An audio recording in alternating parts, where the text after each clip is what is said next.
2070 సంవత్సరంలో ఒక రోజు టెక్నాలజీ పెరుగుతుంది. యంత్రాల వాడకం ఎక్కువైంది. మనిషి తనని తాను నమ్ముకోవడం కంటే కూడా మిషన్స్ మీద ఎక్కువగా ఆధారపడి బతుకుతున్నాడు. ఇలాగే ఉంటే ఇంకో 50 ఏళ్లలో ప్రపంచం ఎలా ఉండబోతుంది? ఆర్టిఫిషియల్ ఇంటెలిజెన్స్ మనిషి మనుగడకు మేలు చేస్తుందా, కీడుని చేస్తుందా? భూమి మీద వనరులు అన్నీ అయిపోయాక మనిషి దేని మీద ఆధారపడతాడు? రోబోట్స్ మనిషి మీద ఆధిపత్యం చెలాయించే రోజు వస్తుందా? సృష్టి ధర్మానికి విరుద్ధంగా చనిపోయిన మనిషినే మళ్ళీ బ్రతికించే ప్రయోగాలు సక్సెస్ అయితే దాని పరిణామాలు ఎలా ఉండబోతున్నాయి? అసలు టెక్నాలజీ అవసరమా లేదా? ఏప్రిల్ 25, 2070 ఆ సమయానికి ప్రపంచం చాలా మారిపోతుంది. పెద్ద పెద్ద భవంతులు, నిర్మాణాలు ప్రపంచంలో కనిపిస్తాయి. రోడ్లు కనిపించవు, దారులు మూసుకుపోతాయి. ఎందుకంటే రాకపోకలన్నీ ఆకాశ మార్గాన సాగుతూ ఉంటాయి. 2025 నుంచి ప్రతి కుటుంబానికి ఒక ఫ్లయింగ్ కార్ ఉంటుంది. ఇంకా చెప్పాలంటే ప్రతి మనిషికి కూడా. అయితే ఈ ఫ్లయింగ్ కార్లు పెట్రోల్, డీజిల్ సహాయంతో నడవు. అప్పటికి 20 సంవత్సరాల పూర్వమే భూమి మీద ఉన్న పెట్రోల్, డీజిల్ అంతా అయిపోయి ఉంటుంది. మనిషి తన సౌకర్యాల కోసం కొత్త విధానాలని కనుగొంటాడు. అది హీలియం ట్రీ. మనిషి చంద్రుడి నుంచి ఈ హీలియం ని తీసుకోవడంలో సఫలీకృతమయ్యాడు. ఇక ఇప్పుడు 2070లో అదే మనకి ఇంధనం. భూమికి దగ్గరలోని చాలా స్పేస్ స్టేషన్స్ లో స్పేస్ రెస్టారెంట్లు వెలిసాయి. మనిషి ఇప్పుడు ఎంటర్టైన్మెంట్ కోసం వర్చువల్ రియాలిటీ ఉపయోగిస్తున్నాడు. దీని సాయంతో మనిషి ఏ సినిమానైనా లేక పాత వీడియోనైనా కళ్ళకు కట్టినట్టు చూడొచ్చు. అందులో తానున్నట్లుగా కూడా ఊహించుకోవచ్చు. అయితే ఈ సూపర్ అడ్వాన్స్డ్ వర్చువల్ రియాలిటీ కేవలం కొద్ది మంది ధనవంతులు మాత్రమే ఉపయోగిస్తారు. వీటి కోసం మనిషి మెదడులో ఒక థియేటర్ లాగా నిర్మాణం జరిపి దాంట్లో ఒక న్యూరో సెల్ ని పొందుపరుస్తారు. ఈ న్యూరో సెల్ సాయంతో వర్చువల్ రియాలిటీని ఉపయోగించి మనిషి తను చూస్తున్న ఏ సినిమానైనా వాస్తవ రూపంలో దర్శించవచ్చు. సిస్టమ్ ఇప్పుడు మరింత అడ్వాన్స్డ్ గా అయిపోయింది. మనుషులు ఉపయోగించిన బైనరీ కంప్యూటర్కి ఎప్పుడో శ్రద్ధాంజలి ప్రకటించారు. వాటి తర్వాత క్వాంటమ్ కంప్యూటర్స్ చాలా సంవత్సరాలు రాజ్యమేలాయి. ఇక ఇప్పుడు సూపర్ క్వాంటమ్ కంప్యూటర్స్ కాలం. మొబైల్ ఫోన్లకు కూడా కాలం చెల్లింది. మనిషి చేతి మీద లేదా వేళ్ల మీద ఒక చిన్న చిప్స్ అమర్చడం ద్వారా ఒకరితో ఒకరు మాట్లాడుకోగలరు. ఏమైనా ఆన్లైన్ షాపింగ్ చేస్తే 10 నిమిషాల్లో డ్రోన్ సహాయంతో వారికి కావాల్సిన వస్తువులు ఇంటికి చేరుతాయి. మనిషి శారీరక శ్రమను ఎప్పుడో తగ్గించాడు. ఒకప్పుడు మనిషి చేసే పని ఇప్పుడు సూపర్ రోబోట్స్ చేస్తూ ఉన్నాయి. ఈ ఆధునిక మిషన్ల కాలంలో మనిషి ఒంటరివాడయ్యాడు. అలాంటి ఒక ఒంటరి మనిషి పేరు జాన్ రాబిన్సన్. అతని ఆధునిక ప్రపంచంలో అత్యంత సంపన్నుడు. హోస్టన్లో అతనికి ఒక పెద్ద కంపెనీ ఉంది. ఆ కంపెనీలో మిషనరీలకి సంబంధించిన సాఫ్ట్వేర్, హార్డ్వేర్ పరికరాలు తయారు చేస్తారు. జాన్ కూడా ఒకప్పుడు భార్యతో, కుటుంబంతో సంతోషంగా గడిపేవాడు. 15 సంవత్సరాల క్రితం జాన్ భార్య మరణించింది. అప్పటికి జాన్ వయసు కేవలం 35 సంవత్సరాలు. ఈ రోజు అతను 50 సంవత్సరాల వయసు వాడయ్యాడు. కాకతాళీయంగా ఈ రోజు జాన్ పెళ్లి రోజు.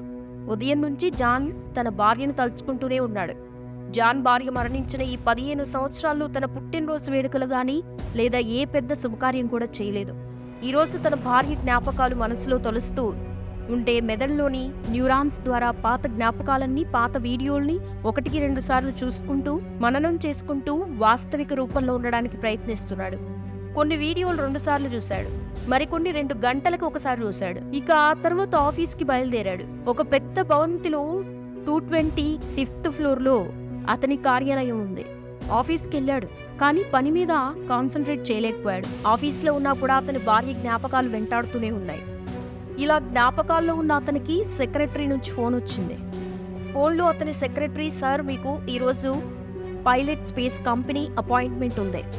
కంపెనీ ఎండి మిస్టర్ అవినాష్ అనే వ్యక్తి మిమ్మల్ని కలవడానికి వచ్చాడు అని చెప్పింది.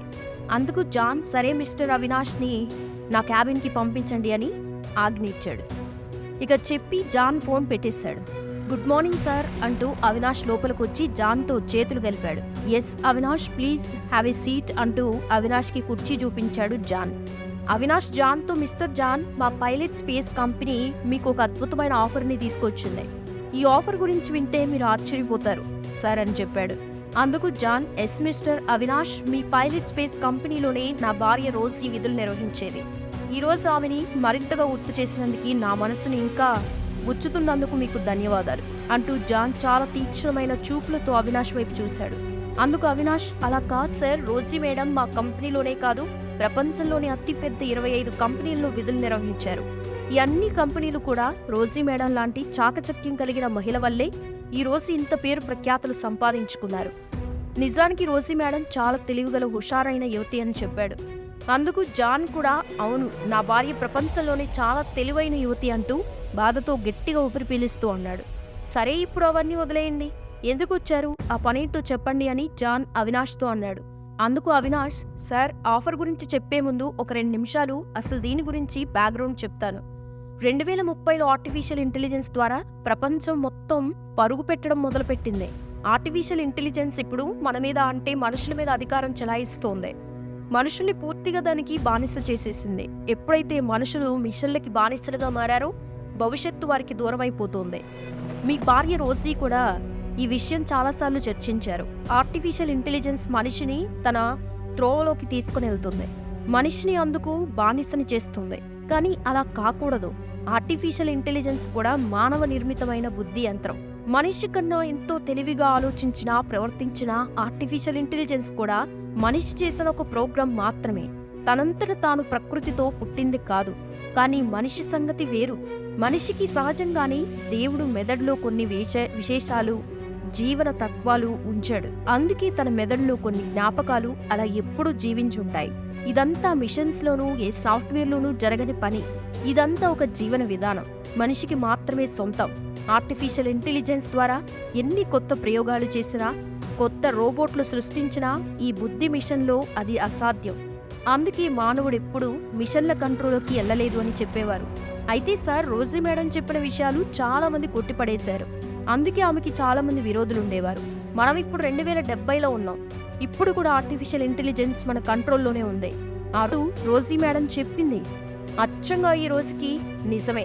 ఈ రోజు మనం ఆర్టిఫిషియల్ ఇంటెలిజెన్స్ ని వాడుకొని రోబోలతో పని చేయించుకుంటున్నాం. అయితే వీటన్నిటికీ ఎక్కడో అక్కడ నియంత్రణ ఉండి తీరాలి. అంటే మన టెక్నాలజీని ఇంకా పెంచుకోవాలి.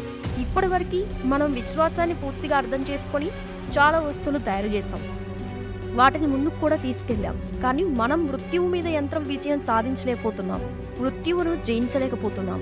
ఇక ఇప్పుడు అందుకు కూడా సమయం వచ్చిందని చెప్పాలి.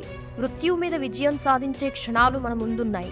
మన టెక్నాలజీ సాయంతో ఎంత ముందుకు వెళ్తూ ఉన్నా చనిపోయిన వ్యక్తిని ఎందుకు బ్రతికించలేకపోతున్నాం? అవినాష్ గంభీర స్వరంతో అన్నాడు. అంటే అసలు మీరు చెప్పదలుచుకున్నది ఏంటి? జాన్ అవినాష్ను ఆశ్చర్యంగా చూస్తూ అడిగాడు. అందుకు అవినాష్, సార్, ఇక నేను విషయాన్ని తిప్పి చెప్పను, సూటిగా విషయానికి వస్తాను. మేము మిస్సెస్ రోజీని బ్రతికించి తిరిగి భూమి మీదకి తీసుకురావాలనుకుంటున్నాం. సాఫ్ట్వేర్ ఇండస్ట్రీకి ఆమె అవసరం చాలా ఉంది, మీకు కూడా ఆమె అవసరం ఉంది కదా అని చెప్పాడు. ఇదంతా ఎలా సాధ్యం? అసలు కుదరని పని, అసాధ్యం అన్నాడు జాన్. సార్, మేము కొన్ని సంవత్సరాలు కష్టపడి అసాధ్యాన్ని సుసాధ్యం చేసేందుకు ప్రయత్నం చేశాం. మేము హై ఫ్రీక్వెన్సీ స్పిరిట్ ఏంజిల్ని తయారు చేశాం. ఈ విశ్వం స్పేస్ టైంని ఒక మాయగా చూపిస్తుందని మనందరికీ తెలుసు. ఈ మాయ మధ్యలో ఒక ఆబ్జెక్ట్ ఎంత మ్యాసివ్గా ఉంటుందో అంత గట్టిగా కూడా ఉంటుంది. ఇందులో సమయం ఇంకా వెలుగు రెండూ ఒక కర్వ్లో ఉంటాయి. ఇప్పుడు మనం తయారు చేసిన మిషన్ సమయాన్ని కొద్దీ వెనక్కి తిప్పుతుంది. దాంతో ఈ ఫ్రీక్వెన్సీని ఉపయోగించే ఒక నానో బ్లాక్ హోల్ తయారవుతుంది.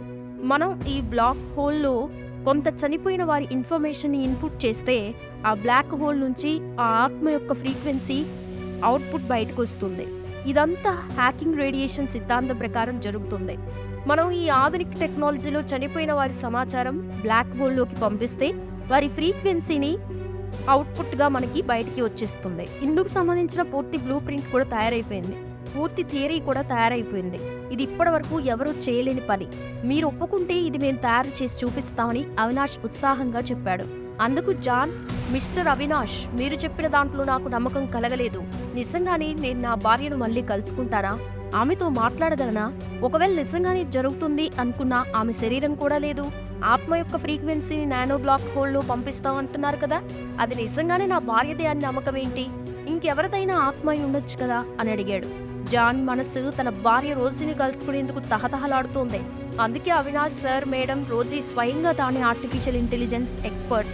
ఆమె ఈ ఆత్మ యొక్క ఫ్రీక్వెన్సీ మీద చాలా రీసెర్చ్ చేశారు. అంతేకాదు ఆమె తన యొక్క ఇన్ఫర్మేషన్ అంతా ఒక దగ్గర స్టోర్ చేసి ఉంచారు. ఆమె తన ఫింగర్ ప్రింట్స్, DNA, ఇంకా చెప్పాలంటే ఆమె మెమరీ కూడా ఒక సూపర్ కంప్యూటర్ లో భద్రంగా పొందుపరిచారు. ఇప్పుడు నానో బ్లాక్ హోల్ లో ఇన్ఫర్మేషన్ ఇన్పుట్ గా పంపిస్తాం. మమ్మల్ని నమ్మండి, మేమిచ్చే ఇన్పుట్ రోజీ మేడందే. మీరు ఖచ్చితంగా రోజీ మేడంని తన ఆత్మ యొక్క ఫ్రీక్వెన్సీతో తప్పకుండా కలుస్తారు. ఆమెతో మాట్లాడగలరు కూడా. ఈ ఫ్రీక్వెన్సీని మేము క్వాంటమ్ కంప్యూటర్లో భద్రపరిచాం. ఈ క్వాంటమ్ సూపర్ కంప్యూటరే రోజీ మేడం అని ముగించాడు అవినాష్. అందుకు జాన్ అయితే, రోజీ ఆ కంప్యూటర్లోకి వస్తుందా? నేను నా మెదల్లోని న్యూరాన్స్ సాయంతో ఆ కంప్యూటర్తో కనెక్ట్ చేసి ఆమెని కనుక్కోగలనా అని అడిగాడు. అందుకు అవినాష్, అవును సార్, నిజంగానే ఇలానే జరుగుతోంది. మేము ఇందుకోసం ఒక మంచి కంప్యూటర్ని కూడా తీసుకోవాలనుకుంటున్నాం. నానో బ్లాక్ హోల్ తయారు చేయడానికి చాలా డబ్బు అవసరం పడుతుంది. మీ సంపదలో దాదాపు 75% దీనికి ఖర్చు పెట్టాల్సి వస్తుంది. కానీ టెక్నాలజీ బయటకు వచ్చిన తర్వాత మీరు ఇంతకన్నా రెట్టింపు సంపాదించుకోగలరని ఖచ్చితంగా చెప్తాను. ఇంకో విషయం, ఈ నానో బ్లాక్ హోల్ పూర్తిగా మన చేతుల్లోనే ఉంటుంది. మనమే నియంత్రించగలమని భరోసా ఇచ్చాడు. జాన్ అవినాష్తో చేతులు కలిపి డీల్కి ఒప్పుకున్నాడు. ప్రయోగం చేయాల్సిన రోజు రాని వచ్చింది. ప్రపంచమంతా ఈ అద్భుతం కోసం ఎదురు చూస్తోంది. ప్రపంచంలోని అన్ని న్యూస్ ఛానల్స్ ఇదే విషయంపై చర్చించుకుంటున్నాయి. అందరి నోట ఒకటే మాట, మనిషి మృత్యువును జయించబోతున్నాడని, మనిషి తొలిసారి చనిపోయిన వ్యక్తిని బ్రతికిస్తున్నాడని. హ్యూస్టన్ నగరంలోని ఒక అత్యాధునిక ల్యాబొరేటరీలో ఈ ప్రయోగం చేపట్టారు. ఉదయం 9 గంటలకు మొదలుపెట్టిన ఈ ప్రయోగం సాయంత్రం 5 గంటల వరకు కొనసాగింది. జాన్ ఆ ల్యాబ్ బయటే ఉండి ఎదురు చూస్తున్నాడు. కొద్దిసేపటి తర్వాత సైంటిస్టులు నానో బ్లాక్ హోల్ నుంచి ఒక ఆత్మ యొక్క ఫ్రీక్వెన్సీ బయటికి రావడం గమనించారు. అవినాష్ వెంటనే వెళ్లి జాన్ని లోపలికి పిలిచాడు. జాన్ లోపలికి వచ్చిన వెంటనే అతని మెదడులో న్యూరాన్స్ ని సూపర్ క్వాంటమ్ కంప్యూటర్తో కనెక్ట్ చేశారు. జాన్ ఇప్పుడు సూపర్ క్వాంటమ్ కంప్యూటర్లో ఒక అలౌకిక ప్రపంచంలో ఉన్నాడు. జాన్ చుట్టుపక్కలంతా చూశాడు. ఏం కనిపించలేదు. అంతా చీకటిగా అనిపించింది. మరి కాసేపటికి ప్రకాశవంతమైన వెలుతురుతో ఒక రూపం కనిపించింది. ఒక స్వరం వినిపించింది. ఓ మై రోజీ అంటూ చాలా ఆశ్చర్యాన్ని వ్యక్తం చేశాడు జాన్. డార్లింగ్, కొన్ని సంవత్సరాల తర్వాత నేను మళ్ళీ చూస్తున్నాను. నా కళ్ళను నేనే నమ్మలేకపోయానన్నాడు జాన్. తన ఎదురుగా ఉంది రోజీనే, కానీ సంతోషంగా లేదు. ఆమె వైపు చూస్తే చాలా దుఃఖం కలిగింది జాన్కి. జాన్ రోజీ చేతులు పట్టుకుని, ఏమైంది, ఎందుకు ఇలా దుఃఖంగా ఉన్నావని అడిగాడు. అందుకు రోజీ, జాన్, ఎందుకు ఇలా చేశావు? ఇలా చేయకుండా ఉండాల్సిందే కదా అని బాధతో అంది. అదేంటి, నేనేం చేశాను? నిన్ను చూడటం నాకు ఎంత ఆనందంగా ఉందో తెలుసా అని జాన్ రోజీతో అన్నాడు. రోజీ అప్పుడు, ఈ రోజు నువ్వు దేవుని ఆజ్ఞను ధిక్కరించావు అని అంటుంది. జాన్, అదేంటి అలా అంటున్నావు? ఇదంతా నేను నీకోసమే చేశాను. నీకు తిరిగి భూమి మీదకి వచ్చి తిరిగి జీవించాలని లేదా? ఆనందంగా గడపాలని లేదా? రోజీ, నువ్వేం చేశావో నీకు అర్థం కావట్లేదు జాన్. 15 సంవత్సరాల క్రితం నేను మరణించి ప్రపంచం మీద ఉన్న మోహ మాయల నుంచి విముక్తి పొందాను. ఈ 15 సంవత్సరాలుగా నేను ఎక్కడ ఉన్నానో, ఎలా ఉన్నానో నాకు తెలీదు. ఇక ముందు ఎక్కడికి వెళ్తానో కూడా తెలియదు. కానీ దేవుని ఆజ్ఞను అనుసరించి నేను నడుచుకోవాల్సి ఉంటుంది. నా ఆత్మ కూడా అందుకు సిద్ధమైపోయింది. ఇప్పుడు నువ్వు నన్ను ఇక్కడికి పిలిచి నా దారికి అవరోధం కలిగించావు. ఇదంతా సరే, ఇంతకన్నా చాలా తప్పు చేశావు. జాన్, నేనేం తప్పు చేశాను రోజీ? అందులోనూ అంత పెద్ద తప్పు నేనేం చేశాను? రోజీ, జాన్, నేను బ్రతికి ఉన్నప్పుడు నీకు ముందే చెప్పాను, ఈ ఆర్టిఫిషియల్ ఇంటెలిజెన్స్ రోబోట్స్ ఇవన్నీ మనిషిని కంట్రోల్లో పెట్టుకోలేవు. మనిషిని బానిసలుగా చేసుకోలేవు. అవి మనిషి చెప్పు చేతల్లోకి తీసుకోలేవు. ఇదంతా నేనెందుకు చెప్పానో తెలుసా? మనిషికి దేవుడిచ్చిన వరం మెదడు. ఇది ఆర్టిఫిషియల్ ఇంటెలిజెన్స్ ద్వారా సాధ్యం కాని పని. భవిష్యత్తులో కూడా రోబోట్స్ మెదడుని ఆపాదించుకోలేవు. అంతేకాదు, దేవుడు మనిషికి ఒక జీవన తత్వాన్ని కూడా బోధించాడు. ఆ జీవన తత్వం ఏంటో తెలుసా? ఆ జీవన తత్వమే మనిషిని మిషన్స్ నుంచి భిన్నంగా ఉంచుతుంది.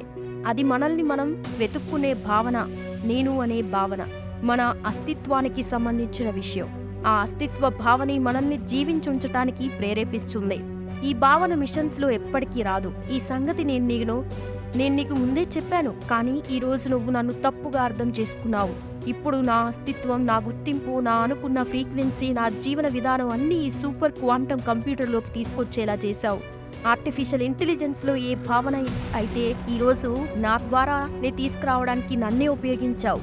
జాన్ భయపడుతూ, నేనేం చేయలేదు, అసలు నేనలా ఆలోచించలేదు రోజీ. అవును జాన్, ప్రపంచంలో అత్యంత సంపన్నుడైన నీకు కొన్ని బాధ్యతలుంటాయి అని నువ్వు మర్చిపోయావు. అన్ని మర్చిపోయి ప్రపంచాన్ని మార్చేయాలని అనుకున్నావు. నా ఊహ నిజమైతే ఇప్పటికే ఆర్టిఫిషియల్ ఇంటెలిజెన్స్ తన పని మొదలుపెట్టి ఉంటుంది. ఇక ఈ ప్రపంచం ఆపదలో ఉంది. ప్రతి మనిషి ఆర్టిఫిషియల్ ఇంటెలిజెన్స్ కి బానిసగా మారిపోయే సమయం వచ్చేసింది. భవిష్యత్తులో ఏం జరుగుతుందో నాకు తెలియదు. తర్వాత రోజు ఈ స్వరం ముక్కలు ముక్కలుగా వినిపిస్తోంది. మొత్తం చీకటి కమ్మేసింది. హఠాత్తుగా జాన్ సిస్టమ్ నుంచి డిస్కనెక్ట్ అయిపోయాడు. అవినాష్ సార్, సిస్టమ్ లో హై ఫ్రీక్వెన్సీ వల్ల పవర్ ఆగిపోయి ఉంటుంది. మన ప్రోగ్రామ్ లోని ఈ అంతరాయం వల్ల చాలా బాధగా ఉంది, క్షమించండి. జాన్, లేదు అవినాష్, ఇప్పుడు క్షమాపణ చెప్పే అవసరం లేదు. మనం చాలా పెద్ద తప్పు చేశాం. అవినాష్ కంగారుగా, ఏమంటున్నారు సార్? నాకేం అర్థం కావట్లేదు. కాసేపటికి పవర్ రావడం వల్ల లైట్లు వెలిగి సిస్టమ్ కూడా ఆన్ అయింది. ఇప్పుడు మిషన్స్, రోబోట్స్ మనుషుల కంట్రోల్లోంచి బయటకు వచ్చేసాయి. కంప్యూటర్స్ ఏ కమాండ్ ని తీసుకునేపోతున్నాయి. అవినాష్ ఇక అతని టీం సభ్యులు భయంతో వణిగిపోతున్నారు. అవినాష్ జాన్తో, సార్ ఏం జరుగుతోంది? జాన్, అవినాష్, మిషన్లు ఈ ప్రపంచంలో ప్రభుత్వానికి ఇది ఆరంభం మాత్రమే. నువ్వు కావాలంటే వెళ్ళి చెక్ చేసుకోవచ్చు. మనుషుల చేతిలో నుంచి ఇప్పుడు ఏ కంప్యూటర్ కమాండ్ పనిచేయదు. ఇంటర్నెట్ సహాయంతో అన్ని రోబోట్స్ తమకి తాముగా పనిచేయడం మొదలుపెట్టాయి. ఇక మనిషి అంతం తప్పదు. జాన్ ఒక బొమ్మలాగా స్తబ్దుగా నిలబడిపోయాడు. ఇది జరిగిన 2 నెలల తర్వాత ప్రపంచం అంతా పూర్తిగా మారిపోయింది. మనుషుల మీద మిషన్స్ ఆధిపత్యం పెరిగిపోయింది. ప్రపంచంలోని అన్ని కార్యకలాపాలు మిషన్స్ చేస్తున్నాయి. వీధ గొప్ప తేడా లేకుండా పోయాయి. ఎందుకంటే ఈ ప్రతి మనిషి మిషన్ కి మాత్రమే బానిస. రోబోట్స్ కూడా విశ్వంలో తమ ఆర్మీని తయారు చేసుకున్నాయి. ఆ సైన్యం మనుషుల్ని కంట్రోల్ చేస్తోంది. మన భూమి స్వయంగా మెకానికల్ మిషన్ లాగా తయారైంది. ప్రపంచంలోని ప్రతి కంప్యూటర్ రోబోట్స్ చేతిలోకి వెళ్ళిపోయాయి. హ్యూస్టన్ ప్రపంచంలోనే పెద్ద సర్వర్గా మారిపోయింది. ఈ మెయిన్ కంప్యూటర్ ప్రపంచంలోని అన్ని కంప్యూటర్లకి భగవంతుడైంది. ప్రపంచంలోని చిన్న పెద్ద పాత కొత్త కంప్యూటర్స్ అన్నిటికీ ఈ సర్వర్ దేవుడయ్యాడు. ప్రపంచంలోని ఈ భగవత్ కంప్యూటర్ ప్రత్యేకంగా నిలిచింది. ఇదంతా ఒక ప్రత్యేక సిస్టమ్ లాగా మారిపోయింది. ఇక రోబో అధికారిగా, మనిషి దానికి బానిసగా మారిపోయాడు. ఈ మార్పుకి కారణం మనిషి చేసుకున్న స్వయంకృతం, నేను అనే భావన. ఈ కల్పిత కథ మీకెలా అనిపించిందో కామెంట్ రూపంలో తెలియచేయండి. చూసారు కదా ఫ్రెండ్స్, ఈ వీడియోపై మీ అభిప్రాయాన్ని కామెంట్స్ రూపంలో చెప్పండి. వీడియో నచ్చినట్లయితే లైక్తో పాటు షేర్ కూడా చేయండి. మరిన్ని ఇంట్రెస్టింగ్ వీడియోస్ కోసం మా ఛానల్ని సబ్స్క్రైబ్ చేయండి.